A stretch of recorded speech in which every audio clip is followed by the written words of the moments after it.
আপনি কেমন লাগছে 2025 সালের সাকরাইনে এসেছেন? আলহামদুলিল্লাহ, মাত্র ঘুরতে উড়ালাম, বনি করেছি, দেখা যাক আল্লাহ ভরসা কি করা যায়। আচ্ছা ভাইয়া, আশা করছি ভালো করব। আপনারা তো শুনেছি 30 বছর যাবত। এটা দিচ্ছে নাকি?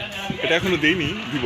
দিও না কেন? এটা আমার ব্লগ। ঘুরি বাগাটা করে নিই, আর দেখা যাচ্ছে। না না, আমরা তো 30 বছর আপনারা তো 30 বছর ধরে এই সাকরাইনের সাথে জড়িত আছেন। আপনাদের তখনকার সময় আর এখনকার সময় পার্থক্য দেখে আসলে তখনকার সময়ে যদি স্মৃতিচারণ করি, আসলে স্মৃতিচারণ করতে ভালোই লাগে। ছোট সময় সংক্রান্তি মানে ছিল একটা অন্যরকম উৎসব, বিশেষ করে একটা মাঞ্জা দেওয়ার যে একটা আনন্দটা ছিল আমাদের, ওই মাঞ্জার অভাবনীয়, মাঞ্জার যে বলা যাবে না। ট্র্যাডিশনটা এটি তো নেই না, ওটা তো এখন নেই, দেখাই যায় না।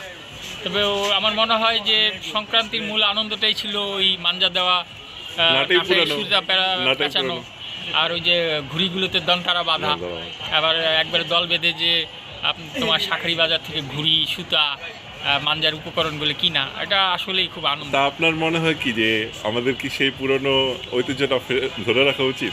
না, আসলে আসলে সব কিছুই তো দিন দিন আধুনিকায়ন হচ্ছে, কিন্তু সংস্কৃতি তো ভাই আধুনিকায়ন হতে পারে না। এই যে আরেক আমাদের পরবর্তী জেনারেশন। না, সংস্কৃতি তো আমরা ধরে রেখেছি, আমরা তো ঘুরে উড়াচ্ছি। হ্যাঁ হ্যাঁ, এমন তো না যে আমরা শুধু ডিজে পার্টিতে না না না না, সেটা ঠিক আছে। আমরাও তো এগুলো ছিলাম না, আমরাও তো 90 দশকে, ঠিক না? আসলে হয়তো মাঞ্জা দেওয়া হচ্ছে না, বাট ঘুড়ি উড়ানো, ঘুড়ি কাটার যে আনন্দটা, সেটা তো আসলে বলার মতো না। হ্যাঁ, বরঞ্চ বলবো যে আগের চাইতে এখন বরঞ্চ আরেকটু ঘুড়ি উড়ানো বেড়েছে, কারণ আগে হয়তো সেটা আমাদের পুরান ঢাকা কেন্দ্রিক ছিল, কিন্তু এখন নতুন ঢাকারও নতুন জেনারেশন যারা, তারা কিন্তু এদের প্রতি ঝুঁকছে। একদিনের জন্য হলেও বেশ আনন্দের। আর আমরা সেই পুরনো ঢাকার যে ঐতিহ্যের দিকে একটু কাছাকাছি যেতে পারি, তাই তো? হ্যাঁ হ্যাঁ, তা তো অবশ্যই। তো আমাদের ব্লগ চ্যানেলের জন্য কিছু বলুন।